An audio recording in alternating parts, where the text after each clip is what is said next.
বাংলাদেশের উপরে দেখেন 37% কর চাপায়, আর আফগানিস্তানের উপর 10% কর চাপায়। দেখেন নাই ট্রাম্পের নতুন কর নীতি, শুল্ক নীতি, বাংলাদেশের উপরে 37, আফগানিস্তানের উপরে 10। কেন? ওদের উপরে তো আরো 100 দেওয়া দরকার, আরো 500 দেওয়া দরকার, করের মাত্রা তো সর্বোচ্চ বাড়ানো দরকার। কিন্তু না, দুনিয়ার নেজামে এটা শক্তের ভক্ত নরমের জম। এই জামানায় কেউ যদি আমাকে বলে, হুজুর আমাকে একটা কারামত দেখান তো, আমি জ্যান্ত একটা কারামত দেখাতে পারবো সবাইকে, আল্লাহ তাআলা কিভাবে ইসলামকে বিজয়ী করলেন পৃথিবীর বিভিন্ন প্রান্তে দুর্বল দুর্বল মানুষদের হাত ধরে।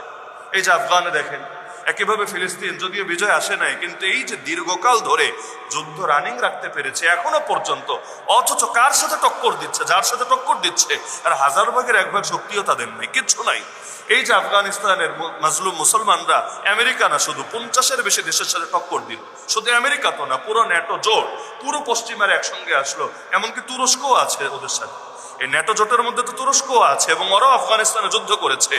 নামধারী মুসলিম রাষ্ট্র থেকে শুরু করে কাফের রাষ্ট্র সবার সাথে 19টা বছর পর্যন্ত যুদ্ধ করে খালি টিকে থাকা না, যুদ্ধ করে বিজয় ছিনিয়ে এনেছে।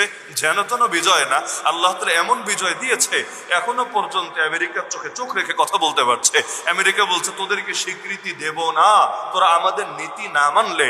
স্পষ্ট জবাব দিচ্ছে, লাগবে না তোদের 2 পয়সা স্বীকৃতি, আমাদের আল্লাহর স্বীকৃতি চলবে। 19 বছর যুদ্ধ করেছি তোদের নীতি মানার জন্য না রে, তোদের নীতি তোরা পকেটে ভরে রাখ, আমাদের জন্য আল্লাহ এবং তার রাসূলের নীতি চলবে। এত কিছুর পরও বাংলাদেশের উপরে দেখেন 37% কর চাপায়, আর আফগানিস্তানের উপর 10% কর চাপায়। দেখেন নাই